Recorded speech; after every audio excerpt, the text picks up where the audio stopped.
is it that you do? My life was great till you added colors. Like the moon needs the sun, we don't care about the others. You said my... Bonjour tout le monde, j'espère que vous allez bien. Bienvenue dans ma cuisine pour aujourd'hui une recette de boulange. En ce moment je vous en partage beaucoup, j'ai vu hein. C'est tout pour le moment en fait moi.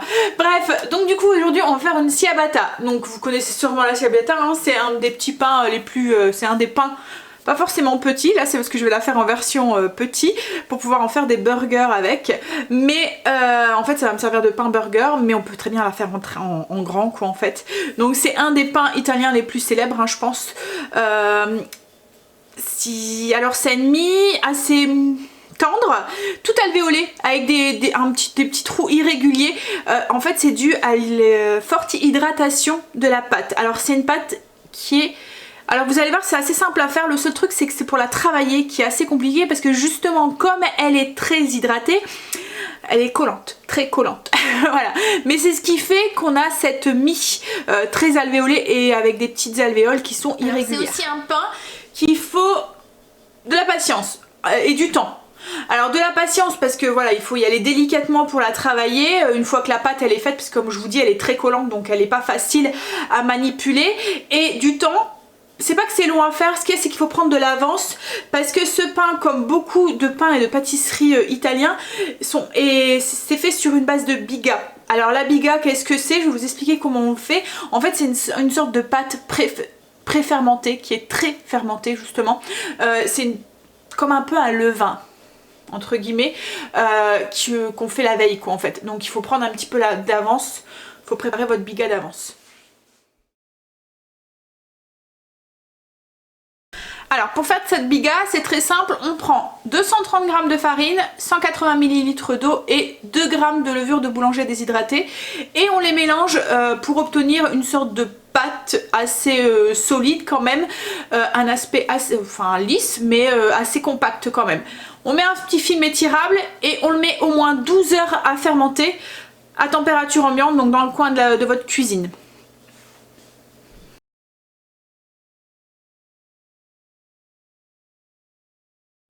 Donc du coup moi cette biga je l'ai fait hier soir, je vous ai filmé les images, vous les avez vues et du coup le lendemain on reprend, donc au bout de 12 heures on reprend notre petite pâte et on va pouvoir préparer, on prend notre biga et on va pouvoir préparer notre pâte. Voilà la biga au bout de... Alors moi là, 14 heures. Si vous la laissez vraiment trop longtemps, je vous conseille de la...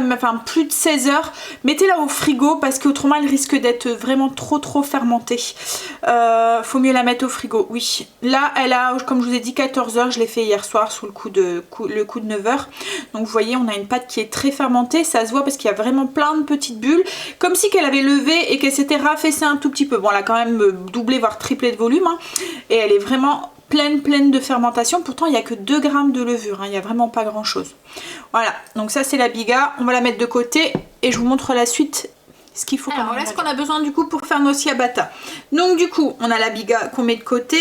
Là j'ai 200 ml de lait, 50 ml d'eau, 50 ml d'huile d'olive, je vais y arriver, une cuillère et demie de sel, une cuillère et la moitié d'une, 6 g de levure et puis 400 g de farine, donc soit de la T65 ou soit de la T55 si vous voulez. Alors au niveau de la préparation, comme je vous ai dit, c'est assez simple, ça va être ensuite pour le travail. Donc il y a notre farine, on va ajouter notre biga. Alors c'est possible de la faire à la main, hein, mais ça risque de... voilà, le travail risque d'être plus compliqué on va dire, le fait qu'elle est très hydratée.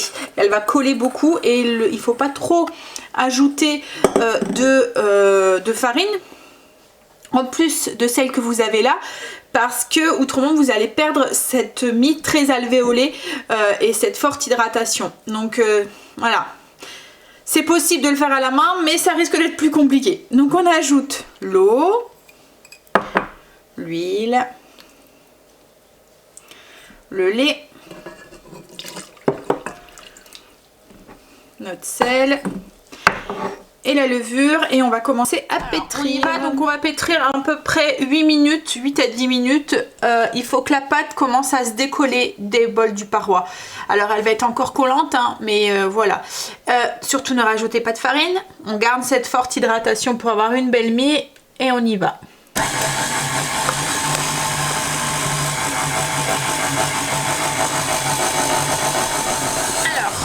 Vous voyez, hein, là la pâte, elle a 8 minutes de pétrissage, elle s'est décollée des parois du bol, mais on a quand même une pâte qui est très collante et très visqueuse. Bon, elle colle sans, voilà, hein, bon, elle colle, elle colle. Vous voyez, c'est pour ça qu'en fait, elle est difficile à travailler à la main, parce que vous allez en avoir plein les doigts, quoi, en fait. Hein. Donc, à voir, à vous de voir. Hop. Donc là, du coup, on va tout ramener dans le fond de notre bol. Et on va la couvrir et on va la laisser doubler de volume. Alors le doublage de volume, il faut qu'elle double de volume en fait. La température dépend, enfin le temps dépendra de la température de chez vous. Donc s'il fait un pas très beau comme chez nous aujourd'hui, elle mettra un peu plus de temps, entre 1h30, 2h, c'est à vous de voir. Il faut vraiment qu'elle double de volume. Alors une fois que notre pâte elle a doublé, triplé de volume, moi elle a bien gonflé. Hop, on va venir la poser sur un plan de travail légèrement fariné. Alors la pâte est toujours molle, elle est toujours assez visqueuse, elle colle toujours autant, mais on essaye de pas trop mettre de farine.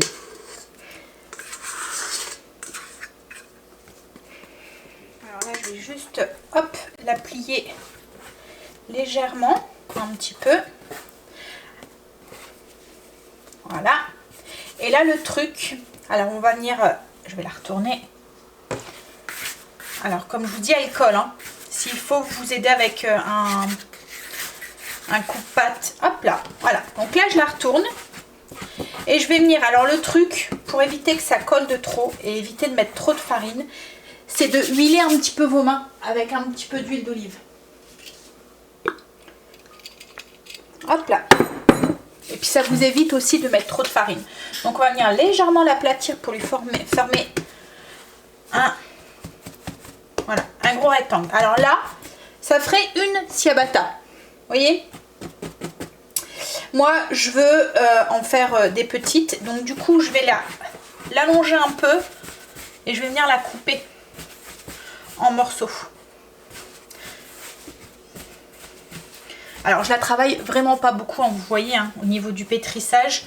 En fait, c'est vraiment... je l'allonge un petit peu, voilà, avec les mains. Et là, du coup, je vais venir la couper. Je vais prendre un coupe-pâte. Et je vais la couper en rectangle. Alors, au niveau du façonnage, moi, j'ai décidé... Alors, il faut vraiment pas trop la travailler. Hein. Là, en fait, en réfléchissant, je me suis dit que j'allais faire 4 petites pour mes burgers de ce soir. Donc, j'en ai 4 ici. Et j'en ai fait une grande. Voilà, je l'allonge en fait. Donc j'ai coupé en fait mon morceau, j'ai coupé 4 petits morceaux pour avoir mes 4 petites. Et l'autre, je l'ai gardé en entier que je vais hop déposer du coup sur une autre plaque de papier sulfurisé pour en avoir une grande.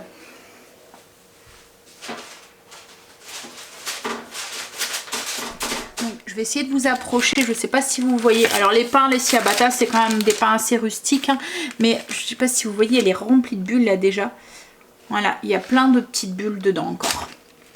Donc voilà, donc moi j'ai, comme je vous ai dit avec la recette, j'ai fait une grande et puis mes 4 petites pour mes burgers de ce soir. Alors une fois qu'on a mis en forme du coup nos ciabatta, comme je vous ai dit, c'est quand même, voilà, on cherche pas trop la travailler, on garde des morceaux, on coupe la pâte. Une fois qu'on a fait notre long boudin, on coupe la pâte. Voilà, c'est pas un pain qui va être bien rond, bien carré, bien voilà, hein. C'est une ciabatta, c'est assez forme irrégulière. Alors ceux qu'on trouve dans le commerce, plus ou moins ils ont des moules, enfin voilà, pour avoir une forme régulière. Nous c'est pas le cas, c'est du maison, donc c'est rustique. Alors une fois que c'est fait, on met un torchon sur le dessus et on va la laisser lever, elle doit redoubler de volume. Donc comme pour la pâte avant, ça dépendra de la température qu'il fait chez vous, ça peut mettre 1 heure, 1 heure et demie, voire plus. C'est vraiment à l'œil que vous allez le voir, il faut vraiment qu'elle ait doublé de volume. Alors comme je vous ai dit, la ciabatta, hein, c'est pas un pain qui est forcément très technique. Le seul truc c'est qu'il faut vraiment prendre le temps parce que les temps de pousse entre chaque préparation sont un peu longues. Voilà, c'est ce qui prend le plus de temps en fait, c'est les temps de pousse entre deux. Mais c'est ce qui donne cette mie au pain en fait, cette mie avec plein de bulles et très alvéolée quoi en fait. Donc il faut vraiment prendre le temps de laisser le temps à la pâte de fermenter et de pousser tranquillement. Une fois que nos ciabatta ont bien doublé de volume, on va venir les enfourner donc à 240 pendant 5 minutes avec un plat, enfin dans un four préchauffé à 240 pendant 5 minutes avec un plat en métal avec de l'eau pour faire un truc de vapeur. Ou ce que vous pouvez faire aussi, c'est comme moi, une fois que vous enfournez vos pains, vous venez avec un pulvérisateur pour donner une atmosphère humide à l'intérieur. Et une fois que les 5 minutes sont passées, on baisse le four à 210 pendant à peu près 15 minutes. La ciabatta doit être légèrement dorée, avoir une couleur un peu caramel. De cuisson, ce que ça donne, alors vous voyez toute tendre, une croûte très fine. Alors j'essaierai de vous montrer la mie tout à l'heure quand je la couperai, quand je ferai une photo là elle est chaude. Donc, mais voilà, c'est vraiment très tendre avec une petite croûte croustillante mais fine. Voilà. Donc voilà pour la recette du jour. Comme vous avez vu, c'est pas si compliqué que ça. Le seul truc c'est que c'est une pâte qui colle, donc si vous n'avez pas de robot pétrisseur ou de machine à pain ou voilà de quoi pétrir, ça risque d'être compliqué pour vos mimines qui risquent de se pétrer dans la pâte. Ou comme je vous ai dit, mettez un petit peu d'huile pour la travailler pour éviter de mettre trop de farine. Et c'est une recette qui est longue à faire aussi parce qu'il y a beaucoup de temps entre chaque pétrissage en fait, entre guillemets. Il y a beaucoup de temps d'attente quoi en fait, beaucoup de temps de pousse. Voilà, bon allez, je vous mets ici du coup la fiche recette, enfin le visuel déjà, avant. Le visuel, l'intérieur un petit peu pour que vous puissiez voir la mie aussi.